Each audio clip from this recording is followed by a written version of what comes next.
నాకు నిజంగా ఈ వార్త చెప్పాలంటే మస్తు నవ్వొస్తుంది. అంటే ఈ వార్తను మీకు ఇయాల వాళ్ళ బాజా పత్రికలలో, భజన కొట్టే పత్రికలలో రైజింగ్ తెలంగాణని ఎవ్వరూ ఆపలేరు అనేది మంచి బ్యానర్ ఐటెమ్ పెట్టి రాసిర్రే. రాష్ట్రంలో ఉన్న కష్టాల గురించి బ్యానర్ ఐటెమ్‌లు పెట్టి రాయాలి గానీ, రైజింగ్ తెలంగాణను ఎవరు ఆపలేరని ఈ రాష్ట్ర ముఖ్యమంత్రి మాట్లాడుతుంటే జనాలకు దేంతో నవ్వాలో అర్థం కావట్లేదట. అరే కొంచెమన్నా చెప్పేటప్పుడు, రాసేటప్పుడైనా సిగ్గుండాలి. చెప్పేటానికి లేకపోయినా రాసేటోనికైనా సిగ్గుండాలి గదా! అని జనాలు అంటున్నారు. ఇది నా మాట గాదు, పూర్తిగా జనాల మాట. యువలాప్తరు నువ్వు చేస్తుంటే అదో సామెతలు గుర్తొస్తున్నాయి. కొన్ని సామెతలు చానా ఉంటాయి. అదేదో కాక మంగళారము, ఆడలేక మధ్యలోడు ఇట్లాంటి కొన్ని సామెతలు ఉంటాయి చూడు. ఎవడాపిండసలు? నువ్వు మంచిగా చేస్తుంటే, నువ్వు అభివృద్ధి చేస్తుంటే దేనికి ఆపిండ్రు? ఇప్పుడు ఇందులో కొన్నే చెప్పిన. ఎవ్వరు ఆపలేరు. యాహ్! ఎవరు ఆపేటోన్ని తీసుకొచ్చి జర ముందల పెట్టి ప్రజలే వాళ్ళకి తోడుకలు తీస్తారు. చెమడా రుసులుతారు. ఇగో మేము 4000 ఇద్దామనుకుంటున్నాం. దేనికి? పెన్షన్. వద్దంటుర్రు అని జర చూపిచ్చుర్రి. మీరు ఇస్తుంటే మీరు బ్యాంకులలో ఏస్తుంటున్నారో లేకపోతే పైసలు ఇప్పుడు 2000 పెన్షన్ ఉంది కదా! ఆ 2016 రూపాయలకి మీరు 4000 పెన్షన్ ఇస్తా అని చెప్పి పెద్ద మాటలు, అడ్డం పొడుగు మాటలు మాట్లాడిన ఆయన లేడా? మంత్రి వెంకటరెడ్డి ఏడబోయిండు? నోర్లు ఏడబోయినాయి? సచ్చుబడిపోయినాయా? ఇది నేను కాదబ్బా, జనాలు మాట్లాడుతున్నారు. ఏమైనాయి నోర్లనేసి. 4000 రూపాయలు పెన్షన్ ఇస్తుంటే ఎవడాపిండు? 15,000 మీరు రైతు భరోసా ఇస్తుంటే ఎవ్వలన్నా ఆపిర్రా? మీరే శాతగాక సాగు చచ్చి మేము ఎకరానికి 6,000 ఇస్తాము అని చెప్తిరి. అది మనం అదో తేదీ అంటే ఇదో తేదీ అంటే 31వ తేదీ. కరెక్టే, మార్చి 31 అన్నారు. మీ తప్పేమీ లేదు. ఎందుకంటే అది ఏ సంవత్సరం 31 తెలియదు. ఇచ్చిరా? ఎంతమందికి ఇచ్చిరు ఈరోజు? రైతు భరోసా, రైతు బంధును కాస్త తీసుకపోచ్చి భరోసా పెట్టిరు కదా, చెప్పులతో కొట్టడానికి సిద్ధంగా ఉన్నారు రైతులు. అరే బంగారం వచ్చి అంటే తినే అన్నంలో మేము మట్టి పోసుకున్నాం తినే కూట్లని మాట్లాడుతున్నారు. మీరు 15,000 రూపాయలు ఇస్తుంటే ఎవరన్నా వద్దన్నారా? ఎవరు ఆపిండ్రు? ఎవరు ఆపలేరు అన్నారు. ఎవరు ఆపరు? ఆప్త జరి చెప్పుండ్రి. అసలు నేను తీసుకొస్తా మీకు మద్దతుగా. మీరు గనక చేస్తుంటే ఎవరన్నా ఆపితే. తర్వాత 2 లక్షల రుణమాఫీ ఎంత అవసరం ఉండే రాష్ట్రంలో? అర్హులైన వారికి మీరు ఏకకాలంలో 2 లక్షల రుణమాఫీ చేయడానికి 41,000 కోట్లు అవసరం ఉండే. ఎన్ని? 41,000 కోట్లు. సో మీరేం చేసిరు? దాన్ని ఆఖరికి 30,000కి పట్టుకొస్తుంది. ఈ 30 నుంచి మీరు 17 కోట్లు కూడా సక్కంగా చేయకపోతుంది. యాడైంది ఇంకా? ఒక్కసారి జనాలు దీంట్లో కూడా కామెంట్ చేయాలి. ఎందుకంటే మీరు కామెంట్ చేస్తేనే వాళ్ళకు కూడా అర్థమవుతుంది. అంటే పనికొచ్చేటోళ్ళు చేయరు, పనికి మాలినోళ్ళు కాదు. ఎందుకంటే ఏం పని లేక కూర్చొని అదే పనిగా పొరంబోక్ కామెంట్లు కూడా పెడతారు కొంత. నేను వాళ్ళని అంటున్నా, నిజంగా జెన్యూన్గా ఉన్న వాళ్ళు. నేను చెప్పింది ఇది వాస్తవమా కాదా? మొత్తం 41,000 కోట్లు అవసరం అయితే మీరు 30,000 కోట్లు అని చెప్పి ఆఖరికి 17,000 కోట్లు కూడా సక్కంగా చేయకపోతుంది. మరి ఇప్పుడు ఇది చేస్తుంటే ఎవరు వద్దన్నారు? మీరు చేస్తుంటే ఎవరన్నా ఆపిండ్రా? ఎవరు ఆపిండ్రు అనేది కూడా చెప్తే మంచిగా ఉండు. ఊరికనే చిట్చాట్లు ఏదో మాట్లాడడం, మీడియాలో మాట్లాడడం కాకుండా ఎవరు చెప్పిండ్రు, ఎవరు ఆపిండ్రు? ఇస్తామని చెప్పింది మీరు, ఆపింది ఎవరో చెప్పాల్సి ఉండ్రి. ఇంకేంటి? ఈ మహిళలకు 2,500 రూపాయలు ఇస్తామన్నారు, గుర్తుందా? మర్చిపోయిర్రా? ఇది మాకు కూడా చెప్పి యాస్టకు వస్తుంది కానీ గుర్తు చేస్తున్నాం. ఏమో మీరు అంటే మీరు ఇన్నాళ్ళల్లో అసలు ఒక్క దినం కూడా మీరు సెలవు పెట్టకుండా పనిచేసిరు, నిద్ర లేకుండా పనిచేసిరు కదా, అది మర్చిపోయిర్రేమో. పని చేసి అలసిపోయిర్రని మేము గుర్తు చేస్తూ ఉన్నాం. అయిందా? ఇంక ఈ 4,000 దేనికి? నిరుద్యోగ భృతి ఇస్తామని చెప్పిరు. మరి ఏ నిరుద్యోగికి ఇచ్చిరు మీరు 4,000 రూపాయలు? ఇస్తుంటే ఎవరు ఆపిండ్రు? ఎవ్వరు ఆపిండ్రా? ఎవరైనా? ఏమో నాకు తెలియదు, ఆప్త జర కామెంట్ చేయరు. దాని తర్వాత 2 లక్షల ఉద్యోగాలు సంవత్సరానికి. ఈరోజు మేము 60,000 ఉద్యోగాలు ఇచ్చామని చెప్పుకుంటారు కదా, అందుకే నాకు ఆ మాట అదే వాడబుద్ధతలు. దేవుడు కోబట్టిన బిడ్డని నా బిడ్డని చెప్పుకుంటారు అన్నట్టు కదా. ఆ రకంగా మీరు ఎన్ని ఉద్యోగాలు ఇచ్చారో మీ మనసుకు బాగా తెలుసు. తీసుకున్న తెలంగాణ ఉద్యోగులకు కూడా తెలుసు సక్కంగా మీరు ఎన్ని ఉద్యోగాలు ఇచ్చారని. దాని తర్వాత వాళ్ళు ఓన్లీ కళ్యాణ లక్ష్మి కింద 1,00,000 రూపాయలే ఇస్తున్నారు. స్కూటీలు కూడా ఉన్నాయి. ఇంకా మర్చిపోతున్నా. ఓయమ్మ పెద్ద లిస్ట్. ఇంకా ఇది కూడా పెడతా. ఇది 11 స్కూటీలు. ఎంత బాగా చెప్పారు. పుత్తు పుణ్యానికి వీళ్ళు కూడా మాకు స్కూటీలు వస్తున్నాయి కదా అని.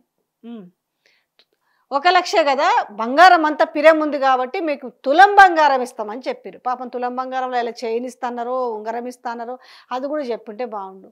మీరు ఇస్తామంట్రి ఇలా బంగారం ఇంకా పిరమైపోయాయి. నిజంగా మీరు ఇప్పుడు కనుక అన్నట్టుగా తులం బంగారం ఇయ్యండి.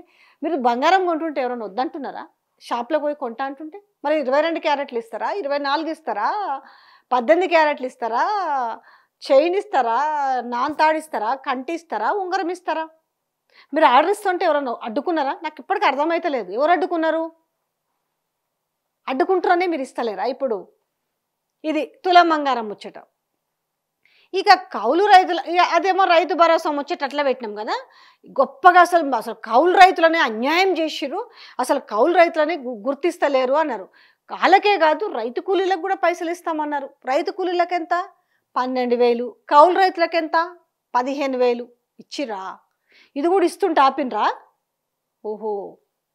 దాని తర్వాత ఇందిరమ్మ ఇండ్లు వాళ్ళు అసలు ఇండ్లే ఇయ్యలేదని చెప్పి ఆనాడు బీఆర్ఎస్ హయాంలో కట్టిన ఇండ్లకు మంచిగా మీరు ఇప్పుడున్న మీరు 3 రంగుల మీ కలర్ వేసుకొని ఇచ్చిరా. నిజంగా ఏడన్నా ఇప్పటివరకు ఒక్క ఇటుక కట్టిండ్రా? ఆఖరికి వాళ్ళు ట్యాంకర్లెక్కి ఆత్మహత్యలు చేసుకునే ప్రయత్నం ఏంది? లంచాలు ఇస్తున్నట కాంగ్రెస్ కార్యకర్తలకు. అది 50,000 అడితే బాబు 50 లేవు, ఇగో 20,000 తీసుకోండి అంటే ఆ 20,000 ఇచ్చినాక కూడా పేరు రాలేదంట. ఇది కూడా ఆపిండ్రా? మీరు ఇటుకలు వేరుస్తుంటే, మీరు ఇటుకలు కొంటుంటే, మీరు కడుతుంటే ఎవరన్నా వచ్చి ఆపిండ్రా? తర్వాత ఈ డిగ్రీ చదువుకునే పిల్లలకు స్కూటీలు ఇస్తామండ్రి. మీరు స్కూటీలు కొంటుంటే ఆపిండ్రా? అరే నాకు ఇన్ని రోజులు తెలియలేదు. అరే ఎందుకబ్బా ఎందుకు ఇస్తలేరు అంటే ఇస్తుంటే ఆపుతున్నారా? ఎవరు ఆపుతున్నారు? జర గాముచ్చట కూడా చెప్పుంటే మంచిగా ఉండే కదా ఆపేది. మూసి. ఓహో, మీకు అది గుర్తొస్తుందా? నేను మూసి బ్యూటిఫికేషన్ చేసి పెద్ద పెద్ద బిల్డింగులు కడదాం అనుకున్నాను. ఆడున్న వాళ్ళందరినీ మనము తొక్కేసి బుల్డోజర్లు పెట్టి తొక్కిచ్చి వాళ్ళ ఇళ్ళని ఊలగొట్టి వాళ్ళని రోడ్ల పాలు చేసేసి నేను చేద్దాం అనుకున్నా. దానికి ఆపుతున్నారనా? మరి వాళ్ళకు కూడా ఇల్లులు వాళ్ళు ఏదో లీగల్గా కట్టుకున్న ఇల్లు ఉన్నాయి కదా. ఆ రివర్ బెడ్లో ఇల్లు ఊల్చేసి వాళ్ళు తీసుకపోయి డబుల్ బెడ్రూమ్లో ఇయ్యరు. ఆ డబుల్ బెడ్రూమ్ కూడా ఎక్కడివి? ఆనాడు బీఆర్ఎస్ హయాంలో కట్టినవి కదా. కొల్లూరులో ఇండ్లు ఎక్కడివి?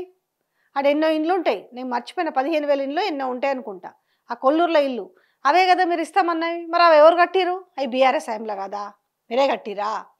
జనాలు అడుగుతారు పాపం, తెలియదంటే వాళ్ళకి అడుగుతున్నారు. మరి ఇప్పుడు ఆడ వాళ్ళు ఆల్రెడీ లీగల్గా ఉన్నాయి కదా, మంచిగా రిజిస్ట్రేషన్లో ఇండ్లు ఉన్నాయి కదా. మరి వాటికి కూడా వాళ్ళు దాని వాల్యూ 3 కోట్లు ఉన్నాయి, 4 కోట్లు ఉన్నాయి, 2 కోట్లు. మరి అవి ఇచ్చి వాళ్ళకి తీసుకోండి. ఎవరు వద్దంటారు? అదే ఆ రోజు కూడా ఆపింది ఎక్కడా? అదే నాయన వాళ్ళు ఆగమవుతున్నారు. ఎక్కడా నువ్వు చేస్తున్న బ్యూటిఫికేషన్ ఆపలేదు, ఏం ఆపలే. వాళ్ళ సంగతి ఎందో చూడమన్నారు. హైడ్రా ఏమైంది? నేను చెప్పకుంటే ఏమైంది? అందుకే కదా గన్ని బండ బూతులు తిట్టింది. ఎందుకు తిడుతున్నారు వాళ్ళు? అరే పెద్ద పెద్దోళ్ళు ఇండ్లనేమో ఇష్టపెట్టేసి గింత రేకులు వేసుకున్నవి, బర్ల కోసం వేసుకున్న కొట్టాలు, గొర్రెల కోసం వేసిన కొట్టాలు అవి గూలుస్తున్నారు కదా. ఇవి కాదురా నాయన, గింత కొట్లు చెప్పులు దుకాణాలు పెట్టుకునేవి గూలుస్తుర్రు. ఇది ఎందుకైనా హైడ్రా వచ్చింది అని మాట్లాడిరు. సున్నం చెరువులో కట్టిర్రు అన్నారు, నాలల మీద కట్టిండ్రు అన్నారు. మరి ఏమైనాయి? అప్పుడు ఈ వాసవి వాళ్ళని ఇదిగో మొత్తం చెరువులంతా పూడ్చి కట్టిర్రు అని చెప్పి వాసవి అన్నారు, అపర్ణ అన్నారు, XYZ చాలా పేర్లు చెప్పారు కదా. అరే నేను మొన్న కూడా చెప్పిన కదా, గాడ ఏడా మన నార్సింగ్ పోలీస్ స్టేషన్ దగ్గర మూసిలా వాడు మూసి మొత్తం ఆక్రమించి కడుతుంటే ఆదిత్య వ్యాంటేజ్ వాడు కడుతుంటే నేను 2 సార్లు పోయి చేసిన. హైడ్రాకు ట్యాగ్ చేసినాం. ఏమైంది? వేదాంత్ ఆర్జిటా వాడంతా కూడా శ్మశానాన్ని కబ్జా చేసిండు, రూల్స్ అని వైలేట్ చేసి కడుతుండంటే ఏం చేసిరు మీరు? ఒక్క నోటీస్ అన్ని ఇచ్చిర్రా? ఇంకో మాట కాదు, ఓ స్టెప్ ముందుకు వెళ్ళేసి ఎవరు రంగనాథ్, మాకు రంగనాథ్తో ఎందుకు, ఏం అవసరమో, అసలు రంగనాథ్ ఎవరు అన్నారు. చర్య తీసుకున్నారా? అంటే మీ వరకు మీకు ముడుపులు వస్తే చాలు. ఎవరు ఆపిండ్రు? ఎవడు ఆపలేడు. అసలు మీరు ఏమైనా చేస్తే కదా ఆపడానికి. ఫస్ట్ థింగ్ ఏం చేసిరని, ఈ కాంగ్రెస్ పార్టీ ప్రభుత్వం వచ్చిన తర్వాత ఇగో మేము ఇంత పెద్ద పని చేస్తుంటే ఏం చేసిరు? లగచర్లలో వద్దంటే భూములు గుంజుకుంటామంట. అలా పట్టా భూములు వద్దురానైనా మేము కింద మీద పడి కాయ కష్టం చేసుకొని గిల్ల బతుకుతున్నామంట. హెడ్ చల్ మీరు ఇవ్వకుంటా మేము ఊకుంటామా అని చెప్పేసి ఏంటిది అది సిలిండర్లా. ఇంకా అదొక ముచ్చట. అదేమంటే చూడు గల్తీలా సిలిండర్లు ఇస్తున్నాము, ఫ్రీ కరెంట్ ఇస్తున్నాము 200 యూనిట్లు. ఇక అది ఇక ఒక్కొక్క గోస ఒక్కొక్కటి చూపించి మనకే ఇసుకొచ్చింది. ఎంతమందికి ఆ సబ్సిడీ పైసలు పడుతున్నాయో కూడా అందరికీ తెలిసిన విషయమే అది. ఇక రెండోది ఏంటి, లగచర్ల ముచ్చట చెప్తాం. మీరు అన్న డెవలప్మెంట్ లగచర్ల, మూసి, హైడ్రా అల్ల ఎంత ఎంత ముందుకు పోతున్నారో అని తెలిసింది కదా. ఎస్ లాగచర్ల వాళ్ళ భూములు ఇచ్చిపెట్టి మరి గవర్నమెంట్ జాగాలు కట్టుకోకపోయి ఇండస్ట్రీ ఏరియా కట్టుకోకపోయారు, ఎవరు వద్దన్నారు? వాళ్ళు ఇయ్యమన్నారు మా భూములు. ఇప్పుడు మీ ఇంటి దగ్గరకు పోయి నాయన నీ ఇల్లు కావాలంటే ఇస్తావా? నీ ఇల్లు 50 కోట్లు ఉందనుకో, 100 కోట్లు అడుగుతావు. ఇస్తా 100 కోట్లు ఇరి అని అంటావు. అట్లీస్ట్ వాళ్ళకి దానికి తగ్గ కాంపెన్సేషన్ కూడా లేకుండా 10 లక్షలు ఇస్తాం, 20 లక్షలు ఇస్తాం, భూములేమో కోట్లలో రోడ్లు ఉన్నాయి. ఈఎంఓ అన్నందుకు ఏం చేసిరు? వాళ్ళని తీసుకుపోయి జైల్లో పెడుతుంది. ఏది? వాళ్ళు అంతర్రాష్ట్ర తీవ్రవాదుల్లాగా తీసుకుపోయి అందులో పెడుతుంది. ఆడవాళ్ళ మీదకి అర్ధరాత్రి పూట పోలీసు వాళ్ళు తేలి వాళ్ళు విచక్షణ రహితంగా బిహేవ్ చేశారు. ఎంత ఘోరంగా బిహేవ్ చేసారో చూసినాము. దాని తర్వాత ఇంకేంటివి చెప్పండి. అంతే కదా. 4th సిటీ కోసం భూములు గుంజుకుంటాం. ఎవడా పిండు మంచిగా చేస్తుంటే ఎవ్వడు అది చేసిందే లేదు. ఇదిగో నేను నిద్రలేస్తే చూడు అన్నట్టుగా అది లేవదు, అది అవ్వదు. 2.5 లక్షల ఎంత 2 లక్షల కోట్లు 1,75,000 కోట్ల ఎన్నో తెచ్చినామంటారు కదా. అడిగి ఎడుగో తెచ్చిరు కదా. ఏవి? ఇలా హైదరాబాద్లో ఎంత స్పేస్ ఖాళీగా ఉంది తెలుసా? కోఆపరేట్ సిస్టమ్కి ఇచ్చే ఆఫీస్కి ఇచ్చే స్పేస్లు దాదాపుగా ఎంతో 2 లక్షల చదరపు అడుగుల జాగా ఖాళీ ఉందట. కొత్త ప్రాజెక్టులే లేవు హైదరాబాద్లో, కొత్త ప్రాజెక్టులే లేవు. దివాలు తీస్తున్నాయి. కార్పొరేట్కి సంస్థలకు ఇచ్చే బిల్డింగ్లు అన్నీ ఉంటాయి కదా, ప్లగ్ అండ్ ప్లేన్ కానీ ఇట్లాంటివన్నీ ఉంటాయి కదా, అన్నీ కూడా దివాలు తీసున్నాయి. ఏమైనా ప్రాజెక్టులు ఉంటే వాడేవడన్నా పోయి ఆ ప్రాజెక్ట్ వచ్చింది అనేసి చెప్పి ఒక కార్పొరేట్ బిల్డింగ్ తీసుకుంటాడు. ఏమీ లేవు. కుర్చీలు బల్లలు దుమ్ము దులుపుకోవడం తప్ప ఏమీ లేదు. ఏముందని ఎవడాపిండి అనేసి ఊరుకునేదే లేదు. రైజింగ్ తెలంగాణని ఎవడొచ్చిన మాటలతో ఇంక అయిపోయింది. చెట్ల మీద ఇస్తరాకులు ఎంతకాలం కుడతారని అడుగుతారు తెలంగాణ ప్రజలు. ఇంకెంతకాలం అవి చెట్ల మీదనే కనబడుతుంటాయి. అది తెంచేది లేదు, కింద పెట్టుకుని అలా బువ్వ పెట్టుకుని తినేది లేదు.